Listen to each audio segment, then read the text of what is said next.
우리 아이 수학 고민 상담소 천쌤에게 물어보셈 천종현 소장입니다.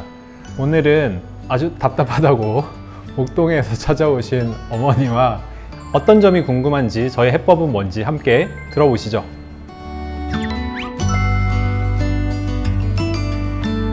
(6학년) 때 고3을 완성을 해서 기존에 말했던 킬러 문제들, 그런 어려운 문제들을 연습을 해야 1등급을 받고 그래도 들어봤다 하는 대학에 보낼 수 있다.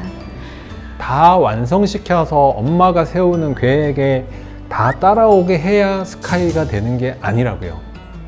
여러 가지 선택지 중에 하나라고요. 그걸 안 하면, 그걸 못하면 실패하는 게 아니라고요. 교육이. 저는 오히려 선행 못하게 제가 말려가지고 성공한 아이들도 있다고요. 15, 16년 전에 가르치던 아이들 중에 제일 잘하는 반이 있었고, 두 번째 반이 있었고, 여기는 즐겁게 오는 것 같은 그런 반이 있었고, 근데 즐겁게 온다는 건 수학을 좋아하는 아이들이에요. 근데 A 클래스에는 학부모님들도 별로 관심이 없어요. 즐겁게 일단 하면 되죠. 6학년인데 이런 엄마들이에요. 오히려 말씀하시는 것처럼 막 달려나가면서 수학에 질려서 탈락하고 정말 여기에서 패자인 것처럼 탈락하고 이런 아이들도 되게 많아요. 어머니. 길이 하나만은 아니라는 생각을 저희는 해야 돼요. 그리고 어떤 길을 선택하든 반드시 해야 되는 것 중에 하나는 아이가 스스로 할 수 있다라고 생각하고 즐거워해야 된다는 거예요. 그래서 이 기준이 있을 때 이렇게 키울 건가 아니면 우리 아이는 이렇게 할 건가에서 수학을 즐길 수 있게 어려운 문제도 도전할 수 있는 아이로 키워가는 게 첫 번째가 돼야 돼요.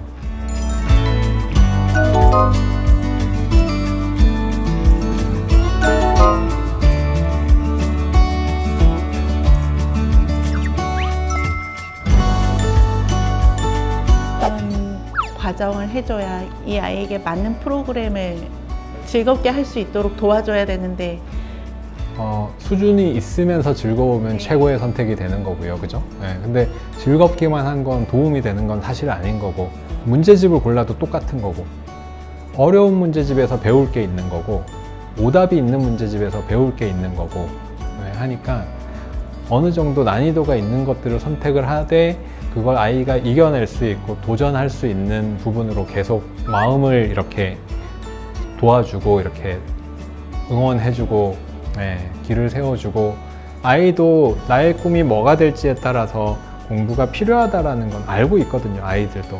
아이에게 이제 저희는 이제 밀당을 하는 거죠. 말하자면 이것도 연애하듯이 그렇게 해야 되는 것 같아요.